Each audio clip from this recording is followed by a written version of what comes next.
అనిపిస్తుంది. కళ్యాణ్ గారు సార్ ముందర ఫస్ట్ జై చేస్తానా. నేను first junior NTR fan. NTR fan మీరు? నేను ఎన్టీఆర్ ఫ్యాన్. అసలుకి నాకు ఎన్టీఆర్ అంటే పిచ్చి అభిమానం. అయితే మన పవన్ కళ్యాణ్ సార్ వచ్చి నాకు ఆయన పరిపాలన చూసి ఆయన పడ్డ మాటలు అవన్నీ చూసి నేను అలా అనుబంధాలు అన్నదమ్ముల అనుబంధాలు చూసి నేను మళ్ళీ ఆయన ఫ్యాన్ అయిపోయినా. అయినా కూడా మన తెలంగాణకు లేకుండా చేసిన 2 రాష్ట్రాలు ఎడగొట్టి ఆయన పోయి ఆంధ్రాలో పరిపాలన చేస్తాడు. ఏం ఉపయోగం? మన తెలంగాణకు రావాలి ఆయన పవన్ కళ్యాణ్. ఆ ఒక్క దేశానికే కాదు, ధర్మమూర్తి అయినప్పుడు మన తెలంగాణకు కూడా వచ్చి పరిపాలన చేయాలని నేను కోరుకుంటున్నా. పవన్ కళ్యాణ్ గారిని ఖచ్చితంగా కోరుకుంటున్నా. నువ్వు రావాలి ఖచ్చితంగా, మా తెలంగాణకు కూడా రావాలన్నా. నీ గురించి మేము చూస్తున్నాం, ఎదురు చూస్తున్నాం.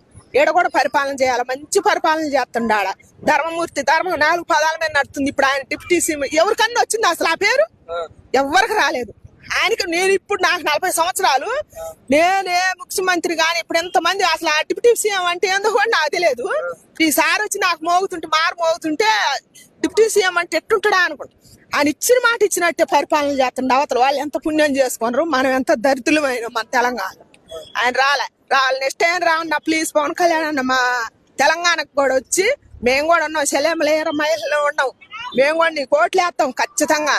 నువ్వు మా తెలంగాణ కూడా నువ్వు పరిపాలన ఇవ్వాలి ఖచ్చితంగా. రావాల్సిందే. నువ్వు ఏపీలోనే ఉండటానికి వీల్లేదు, ఇడికి కూడా రావాలి.